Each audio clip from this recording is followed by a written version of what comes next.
Well, hello everyone. My name's Kiran. I hope you're having a good afternoon. I'm also one of the congregation pastors here at the 3 p.m., which means this afternoon you're getting a lot of the rise, a lot of Kiwi accent coming at you. I hope that's okay. Yeah, all right. We've got some fans in the room. I moved to the UK about 6 years ago, and one of the best things that I was introduced to when I moved here was the City Mapper app. Do we have any fans in? Yeah, all right. It is brilliant. I am so overly dependent on this app to tell me not only the way to get to where I'm going, but what section of the train to sit in, what exit that I need to go on. And I know I'm sounding like a bit of a fanboy. This is not a paid ad.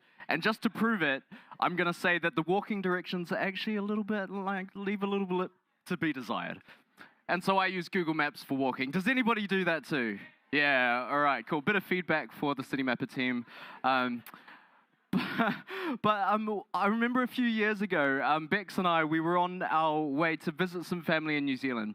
And we had a layover in Beijing. And I had this idea. It was quite a tight turnaround. I had this idea. Wouldn't it be fun to just pop out of the airport, go see the Forbidden City, and then pop back to the airport just in enough time to catch our connecting flight? And so I looked it up online, and everywhere was saying, don't try this if you've got a layover that's shorter than 10 hours. And we had 8 hours, and I was like, it'll be fine, we'll just do it fast. And so I looked it up on Google Maps, and I was like, oh, well, the drive doesn't even take as long as everyone's saying it is. So I think we'll be golden. So when we arrived there, it's only then that I realized that basically everything Google is blocked in China. And every Western app pretty much is blocked too. So not only did we not have a map to know where we were going, but the route that I'd looked up on maps, it didn't have any of the traffic info. And so we were sitting there in this traffic jam, somewhere between the airport and the Forbidden City. And our taxi driver, through his Translate app, is saying, there's no way you're going to make it in time. Even if we turn around right now, it's pretty tight. The only way is if you get out right now and catch the train. And so, I don't know why, but we were up for it. We said, okay, got out. And so we're in this city with no local currency. We don't speak the local language. We don't have City Mapper. We don't know where we're going. And I still remember that feeling, that sort of panicked feeling of not knowing which way to go. And desperately trying to find someone that could show us the way. And if we're honest, I'm sure there's lots of moments in life where we have this kind of feeling. It's moments where we're not sure which path to take, when you can't quite see the next step. And maybe you're in one of those right now. It's very possible. This is the kind of moment that we're going to open up in the Bible today. And before we do that, I just want to give us a little intro to the series that we're in. We're going to open up John's Gospel today, and if you've been around for this series, we're in this one called The Word Made Flesh. We've had these little copies of John's Gospel, a little booklet. If you've got them here, please do get them out, or if you've got your Bible along with you, that works too. And we're going to drop into chapter 14, and this is a moment where the disciples, they find themselves in one of these moments of confusion, of anxiety, of disorientation. And they ask these questions to Jesus that echo some of the same cries that I was feeling in that moment in Beijing, or that we so often pray. These questions like, God, would you show me the way? Where should I go? God, would you show me where you are? These are the moments where we're yearning for a direction, and even more than that, for connection with God. We're looking for God, saying, where are you in this? So in this series, we've been looking at this collection of I am statements that Jesus made, 7 of these statements, and each one of them is it's like a truth bomb, a moment where he reveals what that divine name means and says. He says, this is what God is like. And each of these statements, we've looked at this flow where God's being affects what he does. It shapes his doing.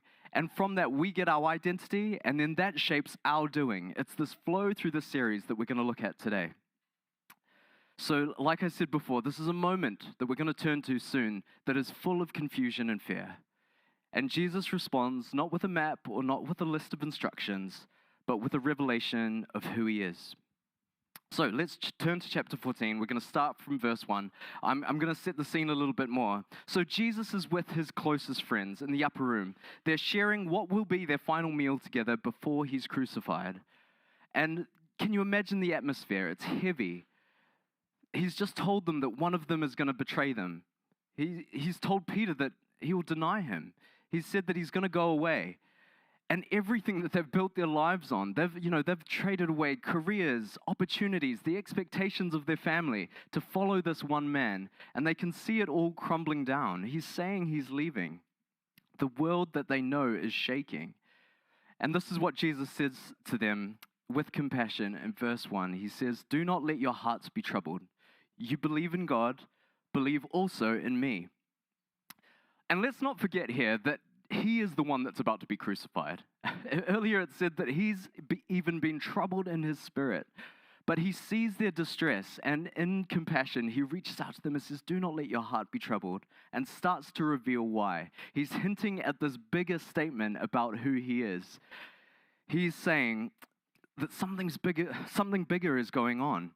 When he says, "You believe in God, believe also in me," he's building up to this statement about his true identity.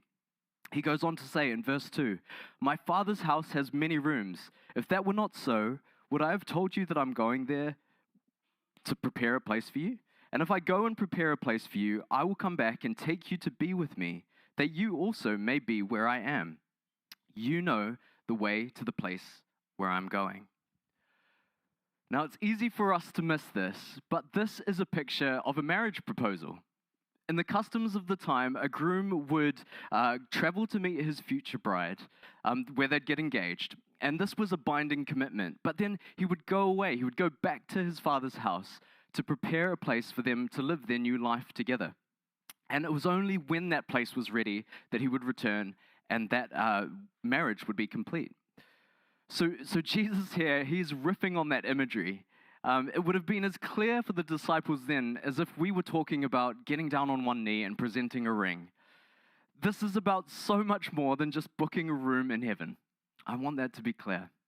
Jesus is ushering in a whole new way for people to be in relationship with God. A new covenant, a new commitment, a new way of sharing life. And he's saying that there's more than enough room for all to come. Let's keep reading, because at this point, it's Thomas who chips in typical fashion. It says, "Thomas said to him, 'Lord, we don't know where you are going, so how can we know the way?'" And I'm so grateful for Thomas.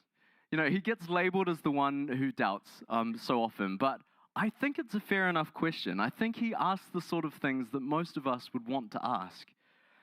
And you can hear this cry of his heart. He's saying, "Give me the details of where I'm supposed to go. Can you give me the postcode that I should put into Citymapper?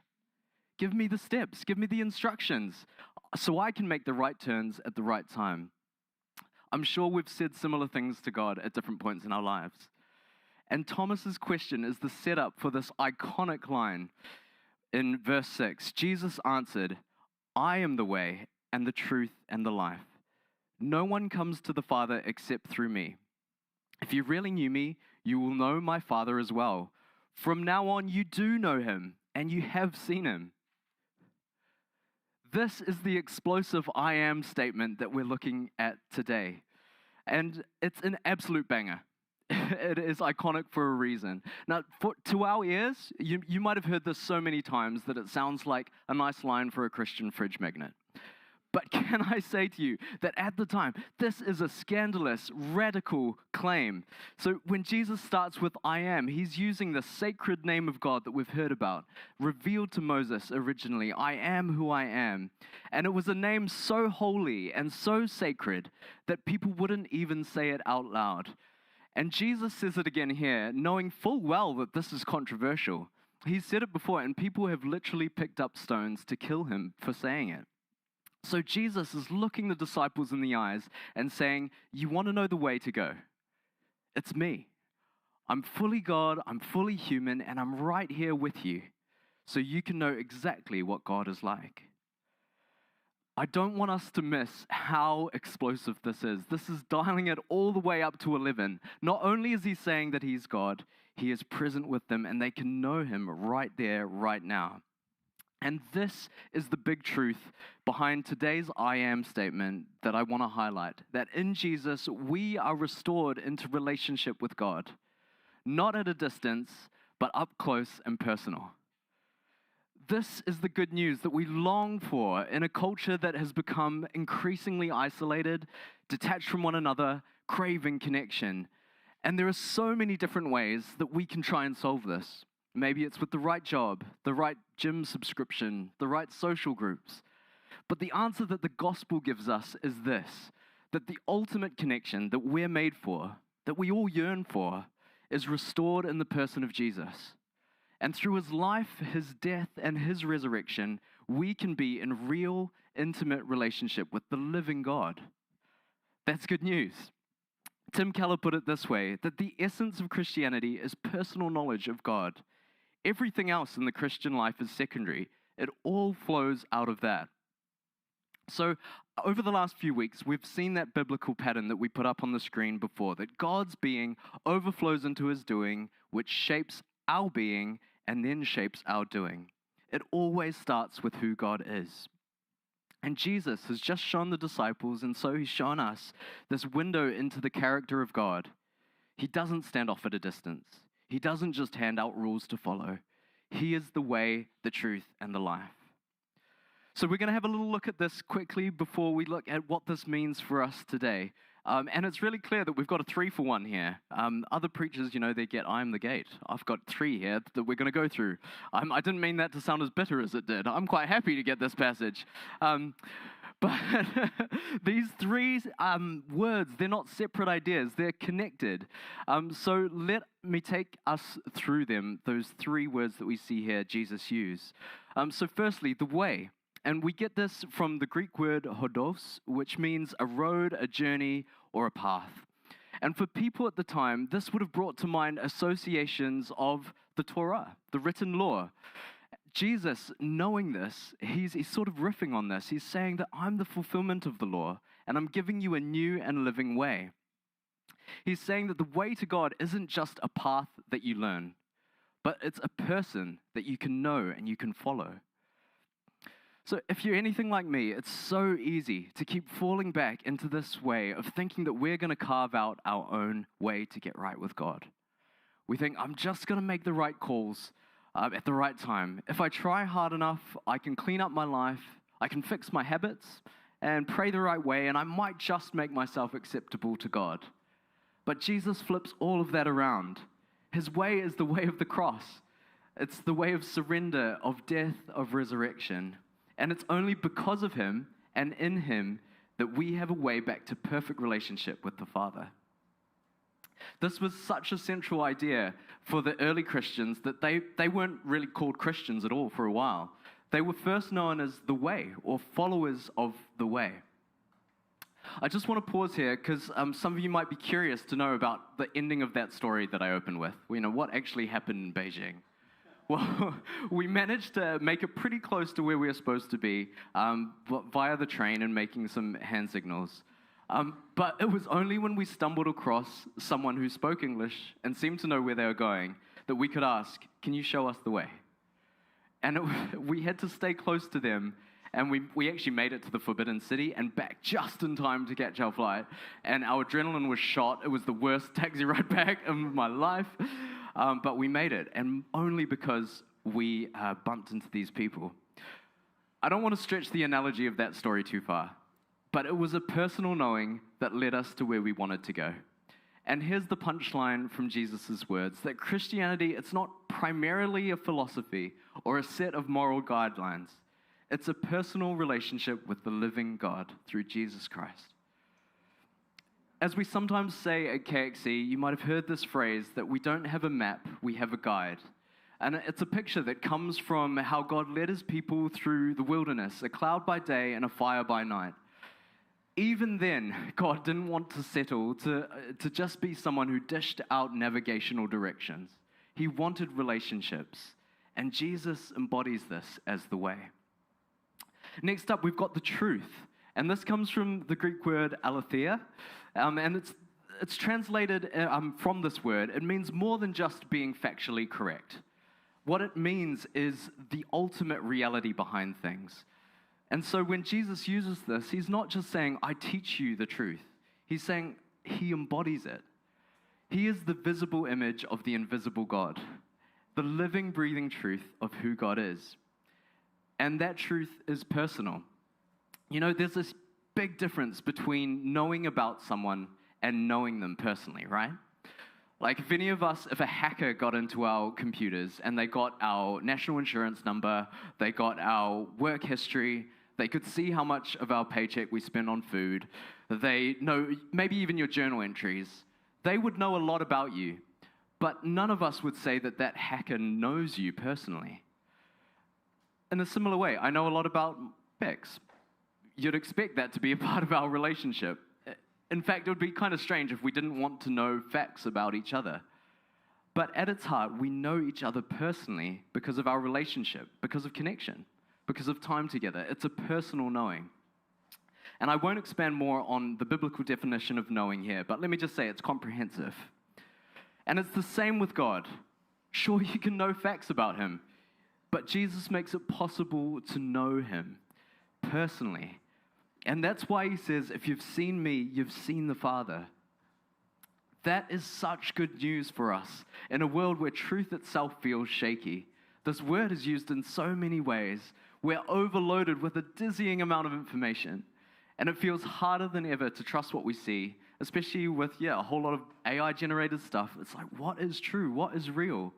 Everyone seems to have their own version of truth. And the algorithms feed us exactly what we want to hear. But Jesus cuts through all of that noise, and he says, I am the truth. In other words, if you want to know what's real, if you want to build your life on something solid, look at me. And in Jesus, we see what God is really like. He is faithful, he is compassionate, he is near. Okay, let's turn to the third part, the life. And the Greek word here is zoe. If you know anyone here called Zoe, that's where it comes from. Any Zoes in the room? No? Okay, wow, no life here. It's this is the root of the name. It's not just referring to biological existence. It's much bigger than that. This word, it's talking about the fullness of life that flows from God, it's himself. It's the same word that's used all through John's gospel to describe the kind of life that begins now and extends all the way into eternity. When Jesus says, I am the life, he's saying that the true, abundant, eternal life isn't something that we achieve, it's something that we receive by knowing him. And I just want to state this again. This is about so much more than just getting a ticket to heaven or an upgrade to our current lives. It's about being reconnected to the source of life itself, to the Creator who breathes his Spirit into us. Jesus doesn't just add something spiritual into an already full life. He becomes the center, the well that we draw on. I've had the privilege recently of being part of the team running our Faith Foundations course on a Wednesday. I know a few of the team are here. And it's really such a joy. We get to journey with people who have recently become Christians. We're covering the essentials of Christian faith. And part of the privilege of this is getting to walk this part where it's like you see the gospel with fresh eyes. One of the people that has been coming along to the course has come from a New Age background. And they've been talking about how actually that whole world has been quite like a legalistic, binding, very input-output kind of world. In Jesus, they've been set free. And they're just buzzing with the reality of this new life that they've been given. And the thing is, for all of us, this is the amazing freedom that we have in Jesus. It doesn't stop being true when you've been a Christian for a while. It's easy to forget. It's easy to lose sight of the riches that we have in him. So it's so precious to be able to journey with people in that stage. It fans the flames of my faith too. And I know people in our Alpha team would say the same thing. If you're feeling your faith getting a little bit stale, can I encourage you, get into one of these places where you can pray and just celebrate alongside people who've recently come to faith. But this sort of thing is what happens when this life that Jesus is talking about starts flowing through us. Okay, so the big question with all of this is, what does it mean for us? What does all of this mean for us? And I want to come back to this flow that we've talked about, starting from God's being.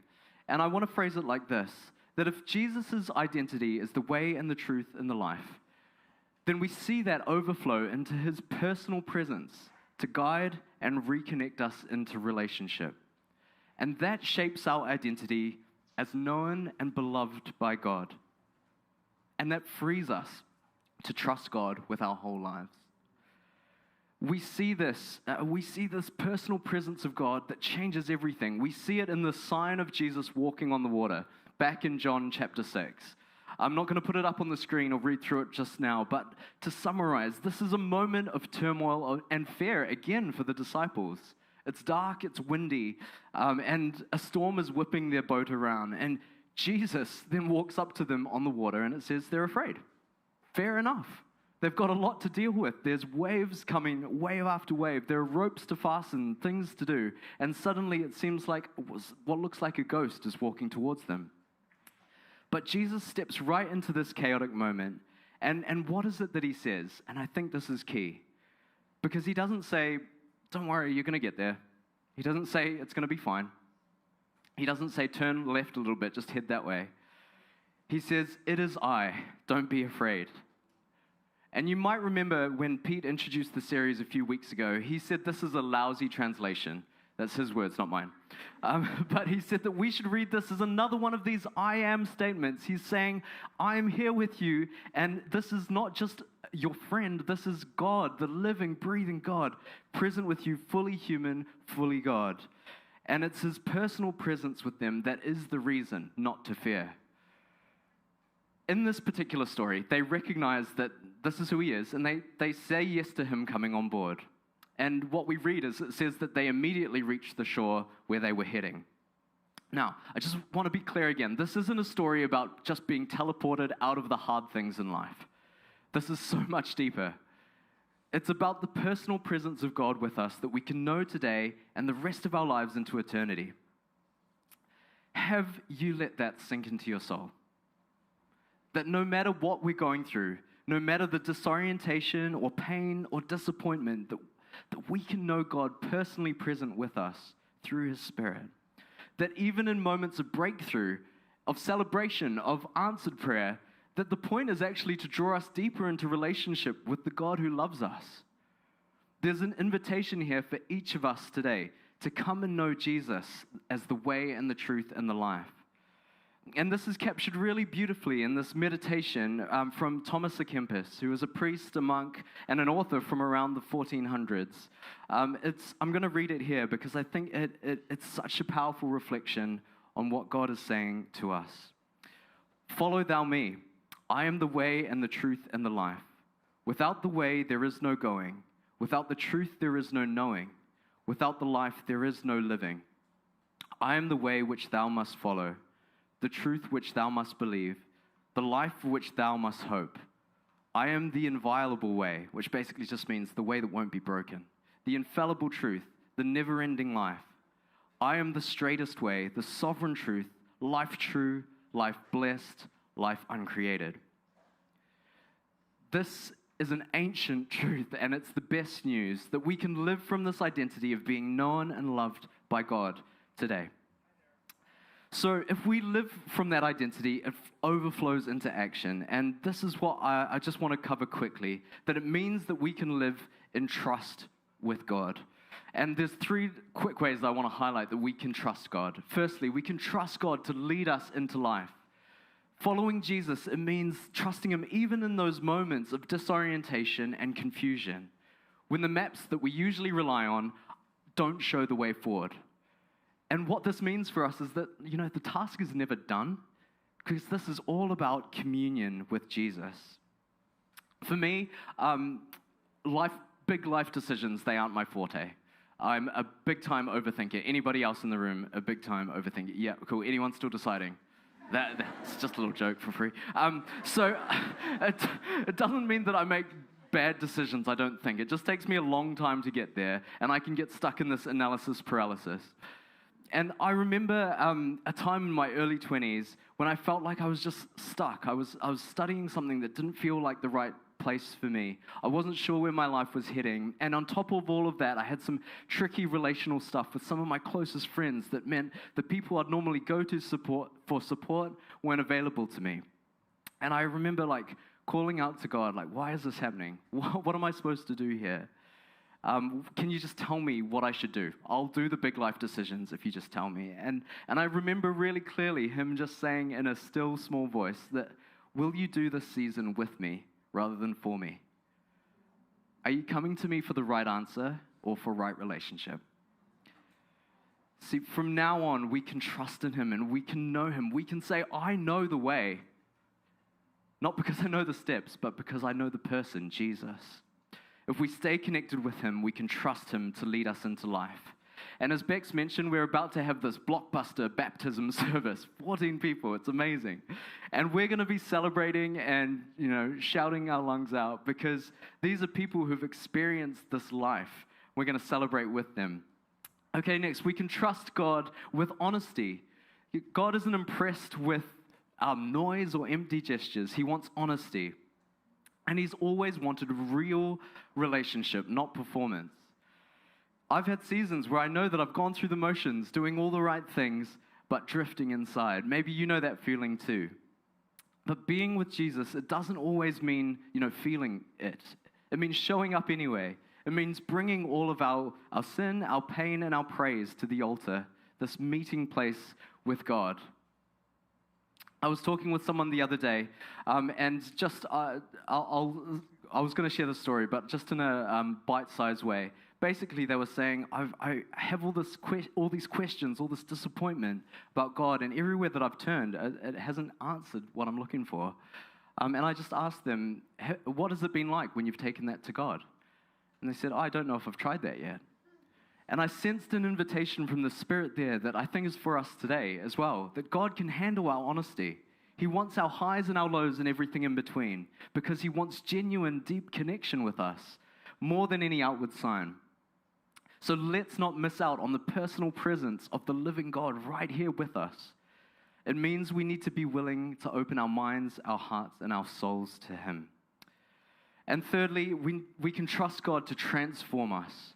And last week, Emma shared this message about Jesus being the true vine, that if we abide in him, then the fruit will come.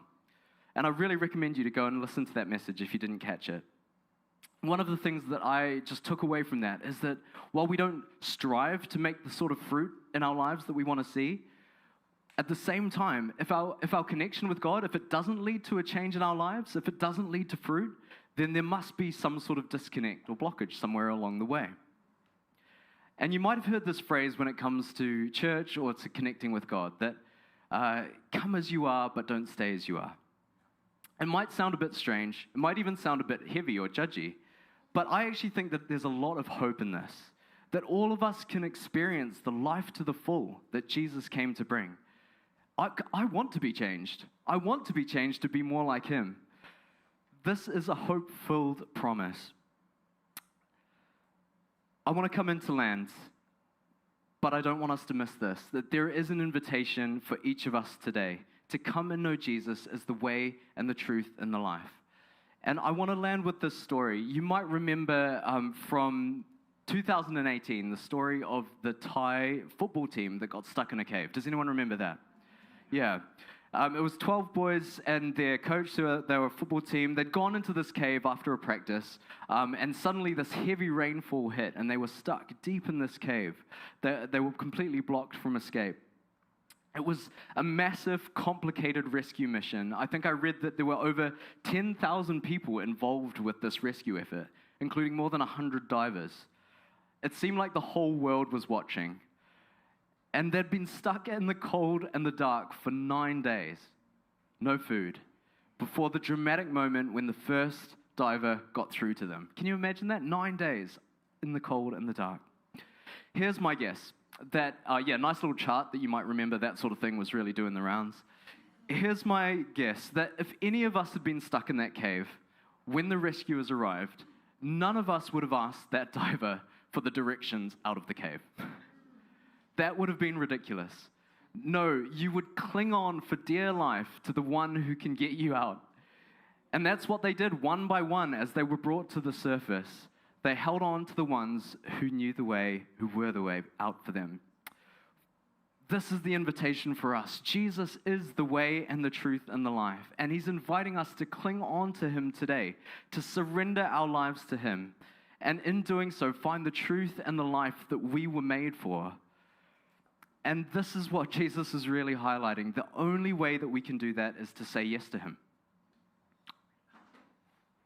I don't want us to settle for anything less. As part of this congregation, I look out and my heart breaks. I'm like, I don't want us to settle for a life that's less than what Jesus intends for us, which is life to the full in him. So the only way that we're restored into relationship with God is to say yes to him. And if we're honest, we have to keep doing that. We have to keep saying yes to him afresh every day. That's what's on my heart for this congregation. It's what's on God's heart for all people everywhere.